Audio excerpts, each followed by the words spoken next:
Assalamualaikum warahmatullahi wabarakatuh. Selamat datang di Cara TV Channel. Kita kembali lagi untuk melanjutkan materi tentang engine ataupun mesin mobil.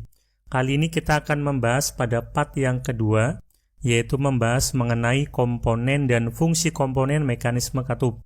Yang sebelumnya saya sudah upload video pada mesin part yang pertama, yaitu tentang konstruksi dan fungsi komponen pada mesin mobil. Kali ini saya lanjutkan pada part yang kedua, yaitu materi tentang engine ataupun mesin mobil, yaitu komponen dan fungsi mekanisme katup.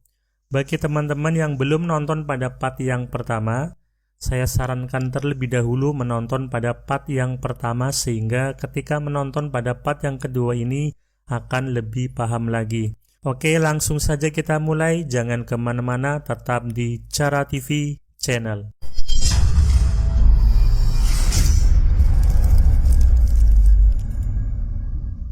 Komponen mekanisme katup.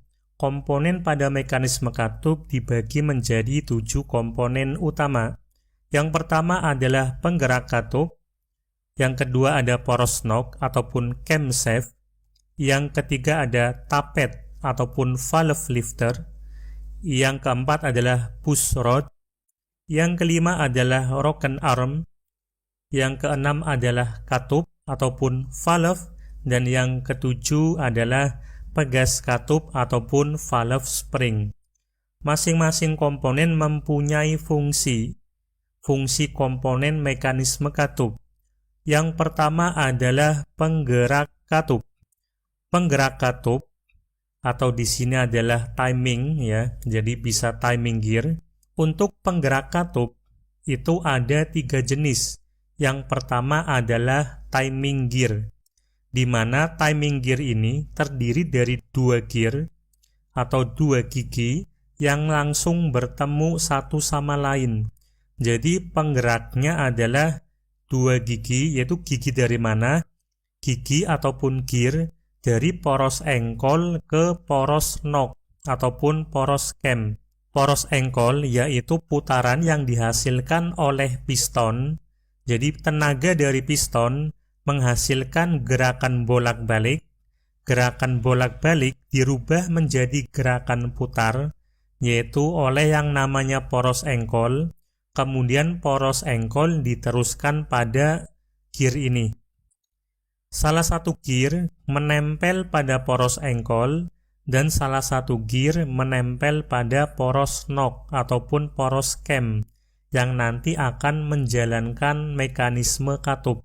Jadi timing gear ini, kedua gear bertemu secara langsung, yaitu antara gear 1 dengan gear 2, ataupun antara gear yang berposisi pada poros engkol dengan gear yang berposisi pada poros knock, sehingga dinamakan dengan timing gear.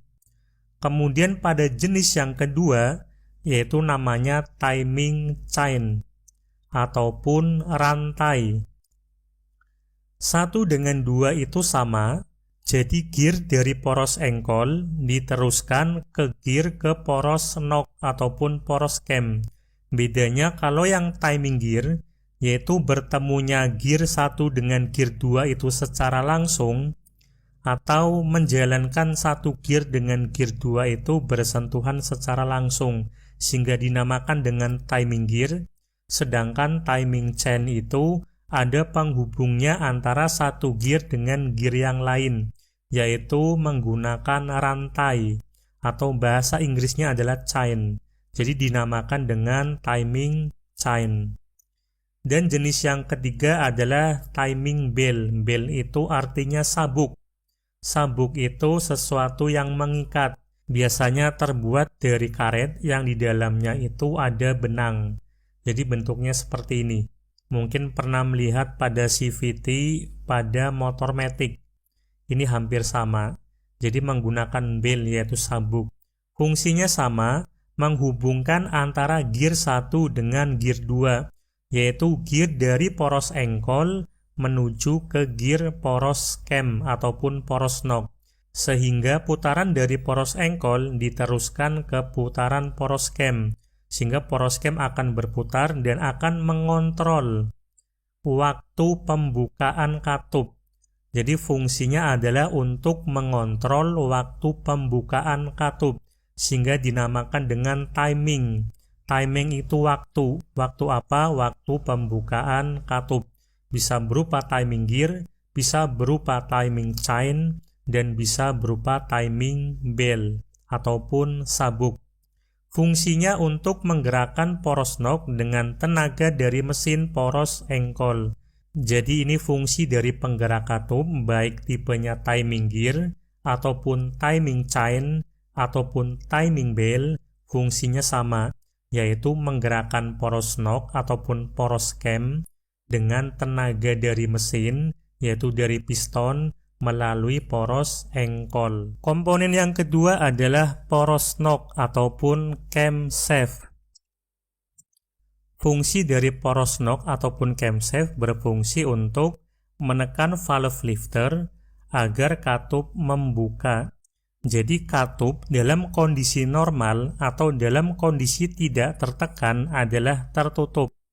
Sehingga fungsi dari poros nok ataupun poros cam atau bahasa Inggrisnya adalah camshaft adalah untuk membuka katup, sehingga katup yang awalnya tertutup ketika didorong itu akan terbuka, sedangkan ketika dilepaskan maka akan tertutup secara otomatis. Dikatakan poros cam karena sebuah poros itu suatu batangan yang panjang, jadi bentuknya adalah panjang yang mempunyai tonjolan-tonjolan. Tonjolan ini yang dinamakan dengan nok ataupun cam, sehingga dinamakan dengan poros cam ataupun poros nok, atau bahasa Inggrisnya adalah camshaft, yaitu suatu poros, yaitu yang panjang, mempunyai tonjolan. Ini dinamakan dengan poros nok. Komponen yang ketiga adalah valve lifter. Valve lifter ataupun tapet fungsinya untuk menerima tekanan dari camshaft. Tadi tonjolan cam itu yang bersentuhan langsung itu dengan valve lifter ataupun tapet. Posisinya di sini. Perhatikan gambar berikut. Jadi di bawah ini ada poros engkol. Poros engkol putarannya akan diteruskan ke poros cam ataupun poros nok. Kebetulan pada gambar ini adalah tipenya tipe timing chain ataupun pengatur waktu menggunakan rantai. Kemudian pada gear yang kedua ini akan terhubung dengan poros cam ataupun poros nok. Poros nok ini yang dinamakan poros nok yaitu sebuah poros yang memiliki tonjolan. Tonjolan ini akan bersentuhan langsung dengan yang namanya tapet ataupun valve lifter. Fungsi dari tapet ataupun valve lifter yaitu untuk menerima tekanan dari camshaft ataupun poros nok dan meneruskan tekanan ke pushrod. Pushrod itu apa? Pushrod itu yaitu pada komponen yang keempat. Pushrod itu sebuah batangan, ya. Jadi push itu tekan, jadi push itu tekan, pull itu tarik. Rod itu sama seperti poros, yaitu suatu batang. Bedanya untuk rod itu lebih ke arah jalur, ya. Jadi jalur atau tongkat. Fungsi dari push rod yaitu untuk menerima tekanan dari valve lifter dan meneruskannya ke rocken arm. Jadi tadi setelah tonjolan poros cam menyentuh valve lifter, kemudian di atas valve lifter ada komponen yang namanya push rod. Untuk jenis-jenis mekanisme katup, tidak semuanya memiliki push rod. Karena ada yang memiliki push rod, ada yang tidak.